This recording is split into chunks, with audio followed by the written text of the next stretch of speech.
20. a 30. léta minulého století přinesla do světa šperků výraznou změnu. Geometrické tvary, symetrie, kombinace diamantů nejen s tradičními drahými kameny, ale i s novými syntetickými kameny a s onyxem jsou typické pro toto období. Art deco šperky byly inspirovány modernismem, architekturou, kubismem, průmyslovým designem. Byly to šperky sebevědomých a silných žen. Byly jednoduché, ale krásné a výrazné.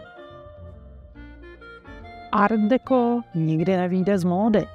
Je krásné, nadčasové. Přijďte se na něj podívat na ty nejkrásnější kousky z tohoto období k nám do obchodu do Antiques Cinolter v Majzlově ulici.